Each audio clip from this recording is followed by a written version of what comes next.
Hi, I'm Canchen, and in this lecture we'll be talking about some data structures in Rust. In particular, we'll be looking at some data structures that are in the standard library under stood collections. And we'll talk about vecdeck, linked list, B-tree map and B-tree set, and binary heap. For optional reading, you can look at the documentation for stood collections.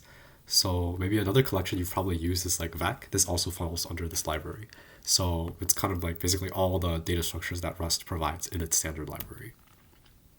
So first, let's talk about vecdeck and linked list. So using a normal vec, if you want to insert or remove an element from the back, you can do this in constant time, right? Because like how a vec is stored internally is we know how many elements are in the vec, and we can just like add to like the back of the vector, right? But if we want to insert or remove from the front, it will be O of n, because once we insert an element in the front, we have to shift all the remaining elements down by one, right? Or if we delete from the front, we have to shift all the remaining elements forward by one. Or same with like if we had to erase from the middle, right? Anything that's not the back is pretty expensive. So a way we can get around this is if we use the vecdeck or linked list structure.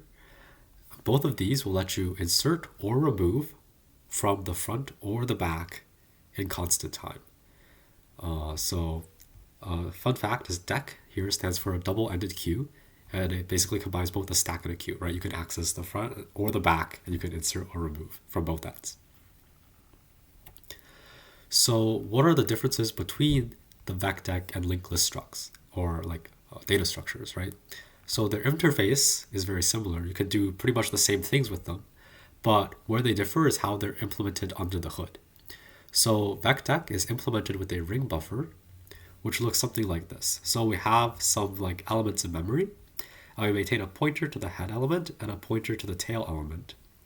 So if we want to insert an element, for example, we could just like look at the tail pointer and move it one forward and then insert our element, right? Or if we needed to remove an element, we can just look at the tail pointer and move it one backwards. So it ends up, the reason we have like a ring buffer is that, for example, we could just like, as we like, for example, add elements from the tail to the tail and then remove elements from the head, right? Kind of like where the data elements are, like shifts in the ring. And yeah, this basically lets you get access to both the front and the back in constant time. One of the downsides with the ring buffer is it has like a fixed size, right? So for example, like in this diagram, it looks like it stores 8 elements. So if we have more than 8 elements, we have to like allocate a new buffer with maybe like say double the size, and we'd have to copy all our elements over. So this would be similar to like using like a vector in C++, where it's like it has a capacity, and once it hits that capacity, we have to reallocate and double the size, right? So in contrast, linked list is a generic doubly linked list. So you're probably familiar with how linked lists work. Each node in the list maintains a pointer to the previous and the next nodes. And then if we maintain the head and the tail pointers, and if we need to access or change like the front or the back element, we would just modify those two nodes, right? So what's the difference between the performance of these is that the ring buffer usually has better performance in most circumstances because the elements are all right next to each other in memory. So when you get an element, it's already like loaded into the cache. But if you have to use a linked list, you have to like chase the pointers to different locations every single time.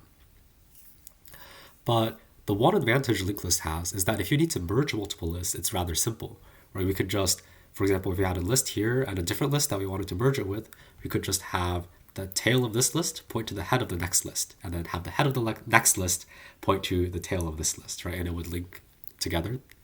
But if we had to merge two vecdecks, we would have to allocate a new buffer and copy all the elements over, right? There's no easy way to do that. But in general, you should just stick to using vecdeck, unless you have a very good reason to use linked list. Next, we'll be talking about B-tree map and B-tree set. And you'll learn more about B-trees in 225, but they provide functionality similar to a binary search tree. And they work like set and map in C++ if you use those data structures. So unlike a binary search tree, right? In a binary search tree, each element has 2 children, left and right. And then the property in the binary search tree is that all the elements to the left are smaller than the node, and all the elements to the right are bigger than the node. And this lets us search efficiently, right? B-tree works similarly, except each node can store multiple children, more than just like the left and right children. But it has the same property that like all the elements in between are like in between the two values. So for example, here's 9 and 11 are in this node. So everything pointed at by the leftmost children is less than 9. Everything pointed at like here is between 9 and 11. And everything pointed at here is greater than 11 and less than 13. Right. And the reason for this is that instead of only storing like one element in each node, by storing more, it like works better with like the memory and the cache. Like some stuff like that, it doesn't really matter too much. But all you need to know is that it works similar to a BST, right? And as we know from a BST, we can insert, delete, and access elements in O of log n time. And then we can get a sorted list of all the elements or query a range of elements, right? Because we would just have to traverse through like the B tree, similar to how we would do like an in-order traversal of BST. Last thing to mention is the difference between B tree set and B tree map, right? So the difference between a hash set and a hash map is that a hash set lets you store a collection of values and check if something is in the set or not, right? Where the map lets you link keys to values. So, for example, like if we had students with their UIDs, or wait, are they called UINs? Like the one that's like 9 digits and it's a number or something like that. I wanted to link that to maybe like their student data. We could have the UIN as the key, right? Because we could hash the value, and then we could have like their student data as the value. But we could also like store it in a B tree. Maybe some comments on like when you would want to use a B tree map versus a hash map, right? So a hash map has O of 1 insertion and deletion, but the B tree map has log n, right? Because with hash maps, you can hash the key. But with the B tree map, you have to like sort it, right? So why would you ever want to use a B tree map? If you need to iterate through all the keys or perform range queries, basically like if we need to get it in the sorted order or we need to like iterate through the whole like data structure, the B tree map is better because the hash map like doesn't let you do that, right? The other thing to consider is what if we have a key type that we can't hash? So for example, if we have a string, we don't really have a good way to do it. We have to use like this ordering comparison.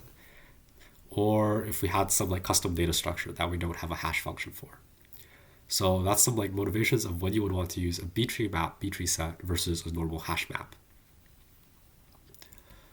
The last data structure we'll talk about is the binary heap. This is another data structure that you'll talk about in 225. It's also known as a priority queue. And the two operations we can perform on it is we can find the maximum element in constant time, or we can remove it, the maximum element, or insert new elements in O log n time. And we can also change this from instead of being the max to being the min. So the reason that's called a priority queue is you could think about it as like, okay, I want to push in a bunch of elements, but I want to take out the element with the highest priority, right? The maximum element. So that's kind of like the idea of what it supports. Maybe an example of when I would use this is like, let's say I have like a list of tasks of varying importance, and I want to find the most important task first, right? Then I could use a priority queue or like this binary heap to quickly find the task with the highest priority. So, in summary, the three basically like big categories of data structures we talk about are vecdeck and linked list, which work like a stack in a queue if you need it. You can access and insert and remove elements from the front and the back in constant time. We talked about B tree map and B tree set, where we want to use hash map if possible because hash map is a little faster, but we could use a B tree if you can't hash the keys or you need to get the items in sorted order.